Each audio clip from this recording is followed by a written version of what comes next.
Hi, I'm Senior Grandmaster Jimenez from KAJUKENBO Live, coming from South Lake Tahoe, California.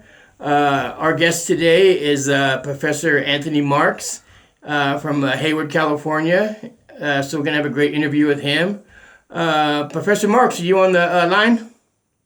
Yes, I am. All right, well, I'm glad you have some time to do this with us. Really appreciate it. I appreciate it. Thank you. Oh, yeah. How's the weather down there in Hayward? Windy right now. Yeah, we had a snow blizzard up here. And so it's supposed to be freezing overnight. So I guess my whole garden that I planted, my tomatoes are probably going to be all dead tomorrow. So. Oh, yeah, you don't want that. Yeah, anyway.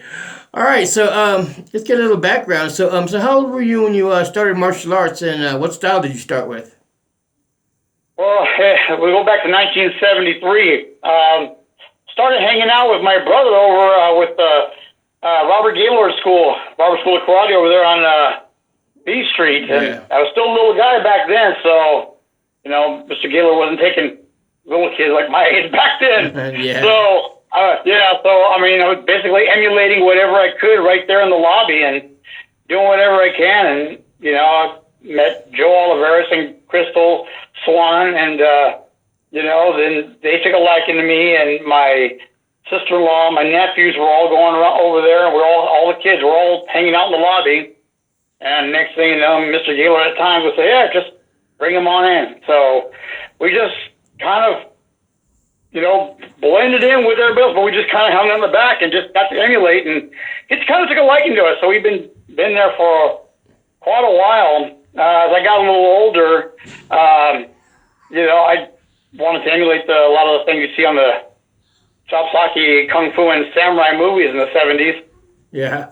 So, I was starting to, my dad would drop me off, or I'd go with my brother and hang out there for a while, and I'd wander out down the street and end up over at looking at Beyond U School, too. So I'm going back and forth. On A Street. You remember that? Yeah, on A Street, yeah. Yeah. Yeah, so just checking those guys out, and took an interest to an instructor there named Sam Montgomery. I know Sam. And, it was just, so after Robert School of Karate, I went over to, kind of hanging over there, but he was gone. I don't know where he had went. My uncle started hanging out with Sal at the Hayward Kung Fu Club. Okay. So, yeah, we were, he goes, oh, I'm going to start taking you over there. So I was getting a hodgepodge of different arts early in my age, from 6 to about 13 years old. Jumping around from Kempo to Kung Fu and to Taekwondo. And then I came across Sam Montgomery. He opened up a school in the San Leandro Manor. Yep. Yeah, I remember I went and visited him there. Yeah, I can't remember the name of the gym he was in, but I wanted to go back, and all of a sudden he was gone again. And just a few short months later, he popped up on Baldwin Street in Hayward. Yeah. So at that time I told my dad, well, I want to do this, and my brother, my uncle, they were all against it because Taekwondo is no. But you know what? It was the high flying kicks and everything kind of caught my interest. Yeah. So yeah, I jumped into that and just started doing that for a while. So now we're going from 73 to 82, around 83, and back then I also had Grandmaster Pandey. He's also in that mix. Yeah.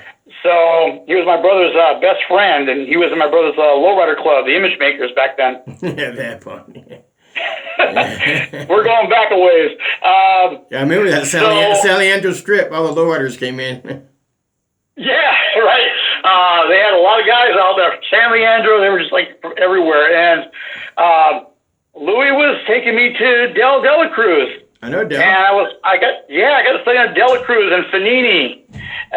So I've been around all those guys. So he was taking me to Salientes and William Kim, of all people, too. William That's Kim. another name from the past. He almost broke my thumb one time. I almost punched him on that.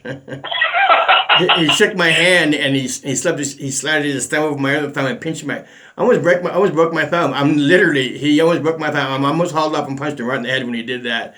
Because in a tournament, I didn't expect him to do that, and he thought it was funny. I didn't think it was funny, but he thought it was funny. Oh, those days it was, bloody or go home, It sure was. It sure was. Yeah, so it was actually Louis that, encouraged me to get into competition. So I started fighting 82, 83 in tournaments. Yeah.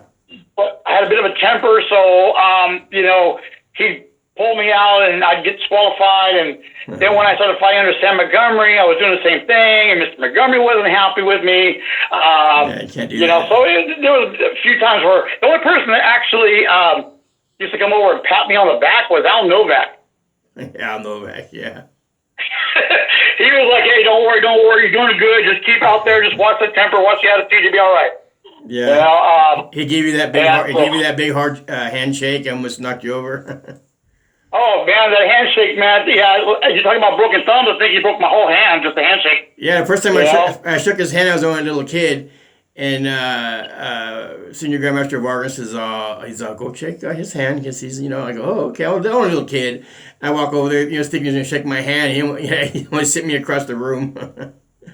He had that vice grip. Yeah, he did. He sure did. And he wore that same shirt for the 40 years. Yeah, he did. He wore the same shirt. Yeah, he was a character. I used to buy him lunch all the time. He'd come out to one of my cigar shops out in Brentwood, and yeah. But he's a good guy, Tell me about some of your competition days. How that went. Early '80s, like I said, I started fighting back then, and a little bit of a temper in the rings, on the floor. So it was Sam Montgomery who told me, "Look, let's try putting you into forms." He goes, "Let me have you watch Ernie Reyes and George Chung and his demo team." So when it was the West Coast Nationals, 1982, I think it was, or 83, 82, I think it was, and I got to watch everyone doing their forms. Like, wow, they're doing this with passion. So I started, practicing and working on my technique and sparring class, and then working on my forms afterwards. And then I think the first tournament I competed in forms was Palin's tournament. I think that was 1983 at not Marina High School. I want to say it was at Pacific High School. Yeah, Pacific High School. Yes, Pacific High School. Yeah. So and I had to compete with two other Palin's students. So obviously I got second place. So one got first, I got second, the other guy got third. Then I started going to other tournaments. I want to say somebody used to do a tournament over here at the College of Alameda back in the day. Yeah, George Comagnani, Luther Crease. Yes, Mr. Crease. Yes, so they John Navarro. I started competing. I started competing all those tournaments over there, and I was going to Navarro's and William Kim's, and then I'd pop into those little Coke Silwan tournaments, but I never went back to those again. The guy kicked me out of his studio. He was having a tournament, and he was in San Leandro too, his studio, and I went in there to get a flyer, and he just started screaming at me, telling me to get out of his studio, because I have a karate studio in San Leandro too, and I was like, but I just want a flyer. He's like, get out. He's screaming at me. So I was okay. So then, one of his brown belts came out, and he said he apologized for him, and he gave me the flyer. He said they're just that way. And I don't know what was. I never went back to those things again. Yeah, they're funny there. I'll tell you, they're off the wall. Oh yeah. It's just after that, I just kept competing, and I went back to fight at the College of San Mateo when I went back to competition. I want to say 19. Oh, what was that? I can't remember. It was 88 or 89. It was called San Mateo, and Louis was in my corner, and I just came in independently. I wasn't studying at any one particular school. So I went back in there, and first break of the start, and I slipped and fell and smashed my elbow and had this huge Popeye elbow for about a month.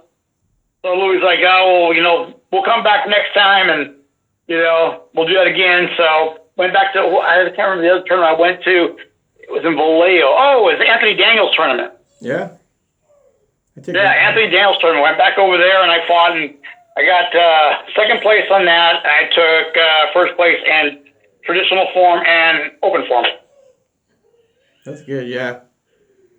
Yeah. So I just kept with forms ever since then. So for a while, and just with weapons and enjoyed doing that. Well, you know what I found with the forms is because we were just fighting school, and not too many of us from Vargas did forms, and so one day I said, I'm gonna try. I'm only a little kid. I go, I'm gonna try this, and I did, and I got like third place, and I wasn't that good, but I really liked it, and what it did, it took the nerves off me for the fighting.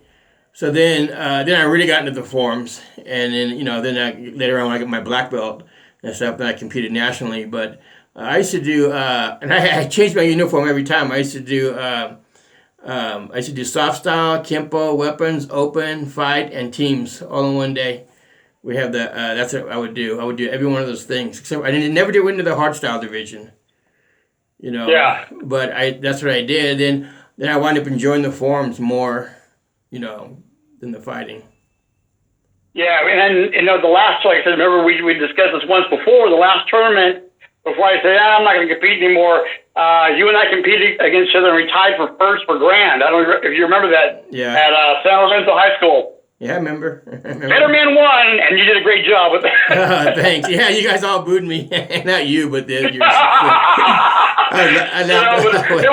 was like we're waiting for the last final win, and then like, oh, I lost. Okay. Yeah, and all my students were like, oh my God. They booed me. I thought it was funny. I just started laughing. But actually, I was already retired. The only reason I competed that day was for Pete Morales, because I really liked Pete Morales, and that's the only reason I did it that day. Great man, Pete Morales. We used to have open sparring every Friday night at my studio in the Manor, and we invited all styles come on down, and we used to do it like how Louis used to do to us in the old days, and everyone would go ahead and spar. Different schools. Pete Morales would bring his guys down. Yeah. Dan McDermott's crew would come down. We had the Hair Gung Fu Club would come down. Everybody came down, and we had guys from the Aztec Boxing Gym, King's Boxing Gym used to come on down and box some of our guys. So we had a guy named Greg Slammer Diaz who used to coach boxing at my school. And so we would turn off the light and go dark. And just as soon as we turn the lights back on, about a couple minutes later, we see blood everywhere. And Pete Morales was like, "Oh, wow, man, you guys doing this old school." Well, what's what Senior Grandmaster Vargas used to do, and I'll be honest with you, I didn't like it because a lot of people got hurt. We used to always wear a red headband on our uniform. That was part of our uniforms, was a little red velvet-looking headband. And the reason we wore the headbands in the tournaments because he said that he has so many fighters, he would see his fighters, because he can tell by the headband across the arena that was one of his fighters. But in class, what he would do sometimes, he'd put the headband on us so we couldn't see it all. And we'd spar that way. And, these guys are swinging, doing spinning hook kicks, and both of us are blind, I just kept my hands by my head and just hope it didn't hit. But he didn't like it. Well, it was crazy back then in the 70s. I'll tell you right now, you could not train the people nowadays the way we would train. We'd be sued. We'd be in court. You can't do it. The old days are gone. But you can bring some of the little bit of tradition back, but you got to pull back on the other stuff. Yeah, and let me tell you, they did some crazy stuff that literally, we would be sued for. Vargas was that way. He shot an arrow at Jim Juarez one time. He had this sword with the point, and the point was sharp. It wasn't like a fake sword like you see, once in a while. And he's poking it at this thing, and if you didn't move, you got poked. And I remember one time I hadn't my shirt on, and it was because it was really hot and sweaty in there. And we were doing this one technique, and he was a wooden samurai sword, but it was oak. And he couldn't catch me with it. And I was kind of and I started getting kind of a little cocky because he couldn't get me with it because I had kind of jumped to the side. I said I didn't jump right. He put a blood blister across my whole back with that sword. That's how hard to hit. And I mean, if you did that, someone this day would be in court the next day or would be arrested. Yeah, you just can't do the same stuff like you did back then. No. Those days are gone now. So how was it working with Master George Chung? Wow, I got nothing but great stuff to say about him. Yeah. When I was making my comeback into the arts after being off for only a few years, so like 3 or 4 years, I was walking with my first daughter, who's now 34. At the time, she was 2 years old, and I think 3. And we were going through the Greenhouse Marketplace, and there was a brand new school opening up. And America's Best. What was that? America's Best, right? America's Best Karate, right? But he had rebranded it and called it Karate Masters. Oh, right? Yeah. Because that's when the whole marketing thing of martial arts was just happening before the Ninja Turtles came up. So they were in on the ground floor. So I saw these posters on the wall. I'm like, wow, on the window. I said, hey, I remember these posters. I see these in Black Belt magazine. That's Anthony Chan. And I'm looking at the brochure. I'm like, hey, that's George Chung. Yeah. Anthony Chan? Oh, my goodness. I walked in, and I met Anthony Chan, who was, one of my, I looked up to this guy in weapons, so this was the one of the greatest wushu masters here in California at the time, And I was talking to him, I go, yeah, George Chung. Oh, yeah, George is my partner. Yeah, I remember when they partnered up. What was that? I said, I remember when they partnered up. Oh yeah. They were a force to be reckoned with when it came to the martial arts industry, in the early '90s. So when I went in there and I started training with Anthony Chan, George Chung came in, and we just all kind of clicked. And instead of me just training under them, they pulled me under their wing, and I started working for them and teaching classes. Yeah. So George taught me a lot when it came to the martial art business. I mean, this man was kind of ahead of his time. He was coming up with great marketing stuff right off the bat. He's a smart guy. He'd come up with great ideas that would get 30 or 40 students in the door that month. Oh, yeah. We were doing that. I was doing it at San Leandro. I had the only thing I put out was my lead boxes, and we were signing up about between 40 and 60 people every month. And they were, at my peak, I had like 400 students at my peak, in San Leandro.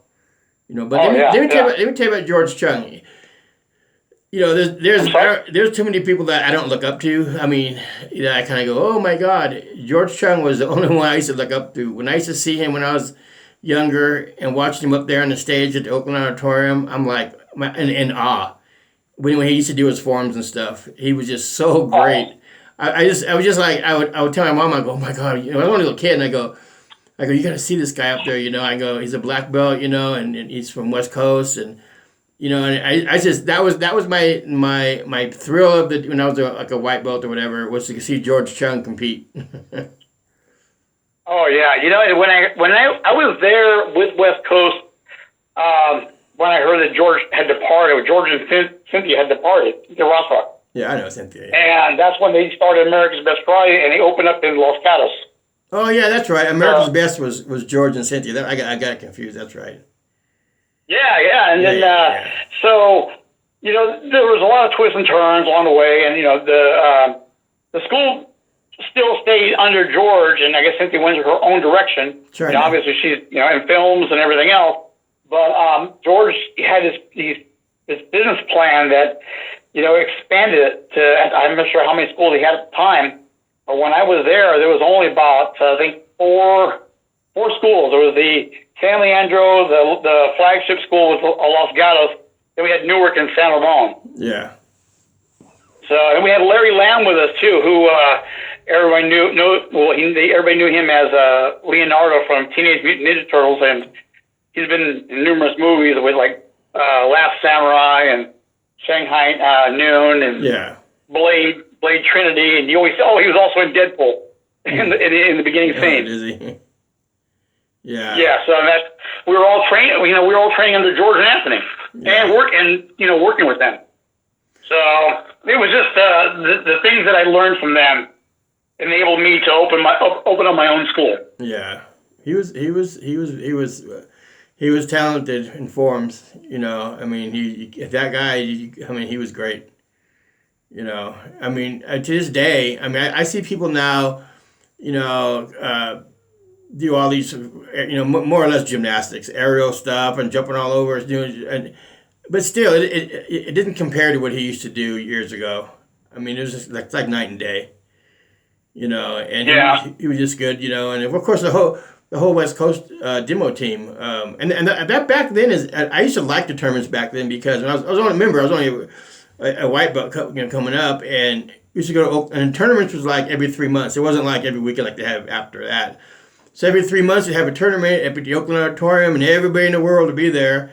And you know, and then West Coast was on the stage at nighttime, and it was just like a great evening of just really good martial arts. Oh yeah, it was entertaining as finest. You had to do the tournaments during the day. At night, you had the big show. Yeah, they closed the auditorium. Yeah, they closed the auditorium like at 5. Everybody had to leave, and they come back at 7:30. Yeah, exactly. They would have, especially at the West Coast Nationals, they would have like Sam Montgomery would fight, and then Ray McCallum would fight. Yeah. You know, and then we had tournaments. The grand champion foreign weapons like Dale Kirby or Anthony Chan and George Chung, and you know, there's a lot of the you get to watch Nasty Anderson fight. The people that we had back then, they were just incredible, you know, to look up to. Yeah, I remember the first time I competed against George Chung, and let me tell you, it was the best second place I ever took. And usually I didn't take second; I always usually took first. But you know, of course, I couldn't beat George in forms. So I took second, he took first. But let me tell you that I was such an honor just to take second behind him. You know. Oh yeah. It was at the Captain Weber days from Ron Marchini in Stockton. Stockton. Yeah. In fact, that was my first tournament I ever fought in was the Captain Weber days in Stockton. You know, and oh yeah. Yeah, when I was only it was years ago. I had that video that one of my students posted, and I don't have much of any of my old memorabilia anymore. I've lost a lot of that in a fire. And mine too. Mine burned on fire. I don't know if you remember my fire I had in '92. Yeah.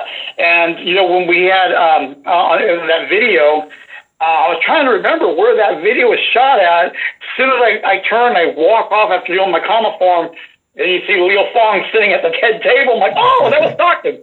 Yeah, Stockton. Yeah, it was Ron Marchini with that CKL put out a lot of champions because of that league he threw back then, him and Joe Myers and Leo Fong. That's the old days, man. We're never going to see those days again. Never. That's why, in fact, the other day I was taking a shower, and that's when I do a lot of my thinking, and I was just thinking back, you know, competing years ago. I was thinking just how cool it used to be. Well, me and Grandmaster Jimmy Willis, we used to go all the time, and every weekend, and it was just like so fun. It was I couldn't wait. It was like a little kid, you know. You go there, you know, to see what the trophies are going to look like and stuff, you know. After a while, you got them there for a while, you didn't care, but when you first start out, you do. It just in those days, and like actually, I'll tell you, my second tournament I ever went to was the internationals, and I remember I went to Captain Weber days, and I was lucky. My first tournament, I won a trophy, and so I thought, oh, okay. So the next tournament's international. So I told Sifu Vargas, like, oh, I'm going to go. He just kind of snickered because I never been in internationals back then. I walked in there, I'm like, oh my God, there's like 250 people in my division. What an eye opener! Because I mean, I was used to, you know, that one tournament I went to. It was, you know, my second tournament I ever went to, and then it was internationals, and boy, what an eye opener! I got smacked right across my teeth. Those big leagues, and you see how many people in the division. You're like, wow. I mean, I had my starry moment when I competed against Chucky Curry. Yeah. And, you know, he was labeled back in the 80s as the world's fastest kicker. You know, I'm like, well, this is going to be great. Quick kick Curry. I had to go be my best. And we tied for first in traditional forms, tied for first in open form. We both went to Grand Champion, and we tied again at Grand Champion. And then they made, and there was, you know, Al Novak was a center judge of all people. And we had to come up with something because we've already used the same form twice. And now you just had to come up with something totally different. And I just tried to do what I do. And when they announced me as grand champion, I was like, whoa, I was more in shock. I beat Chucky Curry. He probably got mad too. Yeah, he did. He did. He got very mad. He was, he's just different. I'll just leave it that way. He was different. Yeah, but like I said, sometimes, like I said, it's the adrenaline of the competition, and that's what drives us to do our best. Well, yeah, because I competed with him, same thing, for grand champion one time, and the judges were like, it was, you know how hard it is to get a 10, and it was like 9-9, 10-10, 10-9-9 all the way across, and we kept tying and tying. And the same thing, you had your different form. Oh, I'm sorry, before we had to do that. You can't change your form until they tell you have to do a different form. So the second time we did it, he was already pooped, and he left out half his kicks, and this one guy gave him a little higher score, and I said, he can't do that. I go, and I called him on it, and you know what? He grabbed that trophy, and he literally ran out the front door, got in his car and drove off. We was all laughing at him. He literally ran. He grabbed it and ran. I'm like, you gotta be kidding me, dude. I go. But yeah, we've seen some crazy stuff at tournaments over the years. Oh, you couldn't even imagine some off the wall stuff. I mean, it just we had a Vietnamese tournament in Santa Clara, and we had to get a police escort out of there because they were going to shoot us. And I think I believe it. Yeah. No, you talk to Woody Sims, he'll tell you because he went too, and they shot at one of his guys. I think he hit him in the leg. And when I realized what they were going to do, and I had myself, Grandmaster Baca, but they were younger, and they told me, the promoter told me on the side, he goes, you guys ain't going to leave this park alive. I go, you're kidding me, right? And he's all, no. So I go, you call the cops right now. So they brought the police, and they put us in a circle, and they drew their guns, and they marched us across that whole fairgrounds, and in the arch of the Santa Clara Fairgrounds, all the police had their lights on, and they said, when you hit those lights, you run as fast as you can and get inside that police cars, and they were like animals. They would charge the police, and the cops would point the guns and tell them to back off and stuff, and it was because we beat them all, and they got mad, and so that they weren't gonna let us leave. Yeah, I was trying to refrain, but that whole Chucky Curry incident met with a little incident in the parking lot afterwards. So yeah, I get it. He just off the wall. I don't want to say any more about him, but he's off the wall. Just off the wall. But I mean, that's just I guess the way it is. But, that's how it goes sometimes. Yeah, I think it with a grain of salt and move on to the next. Yeah, it just it's just sometimes it's just. When you get cheated, especially when you get cheated and you won, that's even more harder to swallow. Yeah. Like I competed against George. I already knew going up I wasn't going to beat George Chung. I mean, nobody was going to beat George Chung in forms. He was that good. I already knew that. I don't care how good I wasn't going to beat George Chung. So I already had in my mind, I got second place, and that's what I wound up getting. But, but when you go and you compete against somebody and you totally out, I mean, just beat them. And then you get 2 judges or 3 judges cheat like hell. It's hard to swallow sometimes, And like yourself, you have bad temper. Yeah, I've lost my temper a couple of times, and because it just wasn't too cool. Yeah. Well, it was good to have some impartial judges back then too, because like I said, it was great that we had guys like Al Novak, that was. Being a center judge, you knew it was going to be a fair competition. Oh yeah. I went to tournaments. Well, you did too. I went, since every weekend. I never missed a tournament. I think I missed once when my daughter was born. I had to miss that day, and that's the only time I missed. And I went every weekend and competed. And so. It was, and I did the national circuit and stuff, and that was a different story of its own. Yeah, it was addicting. Competition was addicting. Yeah, and the reason I stopped was I got more excited watching my students win than myself. So then I just more or less concentrated on them, and that was about it.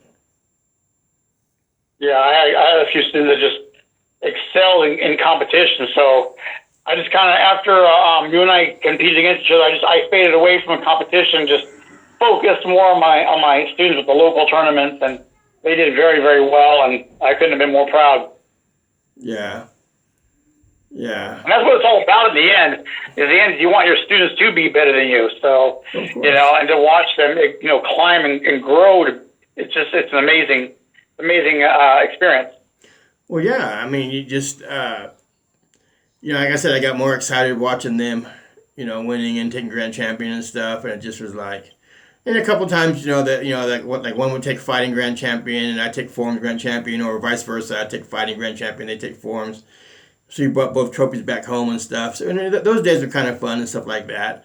And I always liked the away tournaments. Those were always nice because the whole weekend you were gone. Yeah. You probably went. I used to go. We used to go to the Monterey tournaments. Yes, that was also Beyond You had sponsored tournaments out there. Yeah, and it went Seaside High School. Seaside, yeah, and yeah, we used to the most slipperiest floors around. Yeah. You got all the salt air. They have the doors wide open. The salt air comes in, you got slip and fall and everything. Yeah. I remember in the morning, sometimes we had to fight teams in the morning, especially when I was a green belt. And I'd be freezing cold, and your toes would be all like ice cold. Oh, yeah. I remember those days. Yeah. And then it was, I just had a fun time. It's a time that you just can't, leave and stuff like that. Tell me about your school in Kick USA in Iowa. You said you got a studio out there still. With Randy Milhan? Milhan. Randy Milhan. So, he's taken this school and he's been running with it all these years. And he used to be one of my students at ABK, at America's Best Karate. And, he was still training there after I left from ABK, and after he had gotten his black belt over there, he came over to my school and said, I would like to open a school. And I was like, yeah. He asked me, well, how much would this cost? I'm like, you know what? There's no charge. I wanted to give you all my material, and you go run with it. And he's like, I want to take us to Iowa. Mm-hmm. And I said, yeah, good. Do what you got to do. So I gave him all the material to get started. We rewrote his contracts, and I gave him flyers, and I gave him the logo that I drew, and I designed my logo, and I gave that to him and says, you do what you got to do with that, and you go build your school. Like I said, I like to see my students excel. Yeah. So he opened a school shortly after I did, and in Clear Lake, Iowa, and I flew down there to go help him with testing one day. It was a little school, but you can see he was already building it up. And after I had sold my school in 1998, he just kept going. And he kept going. Been going strong ever since. He's rebranded the logo a little bit, but kept the basis of it the same. Good. Every time I look at his photos or his pandemic online classes, it brought tears to my eyes. I'm so proud of him. It's an amazing thing to watch him grow. And he's got his kickboxing classes. He competes in the Midwest tournament. I believe he was going to NASCA for a while. Yeah. So he's a great fighter too. Randy's been educating himself in different styles, and again, that's what the school was based on, is trying to bring in that hodgepodge of different arts and try to blend it in to make everything effective, make everything work. Yeah. And he did a great job. And still going strong. And when I saw the new logo, I just started tearing up. I was like, wow, this is amazing. And I couldn't help. I had to text him and tell him how proud I am, and just keep going. Yeah, we should be proud of yourself, because look who you put out. I mean, when a professor or a grandmaster puts out people that do what he's done, it's a feather in your cap. You know, and that's, I'm a humble person. I don't try to take too much credit for that. But he, you know, it made me feel good. It made me feel real good. Thank you for that compliment. Yeah. You know, it's just, you know, because, you know, like I said, a lot of people out there, they haven't put out really people, you know, and, well, they put out one or two and you know, but when you put people that had their own studio going and stuff that it wasn't for you, then you wouldn't be there. Yeah, I had Randy. It's funny. I have two students named Randy Milhan and Randy Gonzalez. Randy Gonzalez had opened his school, Rising Sun, and he rebranded it later on to be Gonzalez Martial Arts. Mm. And he was in San Leandro, right over there on Washington Avenue, right down the street from my job. And Grandmaster Ponde and myself and Grandmaster Greg Laguerre would pop in and teach classes every now and then. But unfortunately, the pandemic kind of took a toll on the school, and he was forced to close just short of his 20th year. Wow. See, if I had my studio in San Leandro, I don't know how I could have. I don't know about how I could have just not been there, because I was there for 37 years. I guess in the building, so you know, but I was there for 37 years. You know, so I couldn't see, you know, having people not come in. It was just hard. Yeah. You know, to watch a school that's thriving, and then next thing you know, you're standing in an empty school while you're still accumulating the bills. Well, yeah. You know, I had I don't know. He was right next, almost next to Sam Montgomery, but Sigon Alex Kasenko, he was one of my black belts. He had a studio out in Hayward, and I just taught him privately for years. But then he wound up drowning in the estuary, and so I had to close the studio down. And then Sigon Chris Royal, he was one of my black belts. He opened him up in San Lorenzo, and another one. He's only lasted 2 months because he passed away in his sleep, and he was only 39. So I had two of those guys within a 6 month period of time pass away. And they opened, but Alex had a studio for almost 10 years out there. He was over on Mission Boulevard, correct? Yeah. And I taught him. He never. By Garin Park, I believe. What? By Garin Road. Yeah. He only did privates. He never ever did a group class.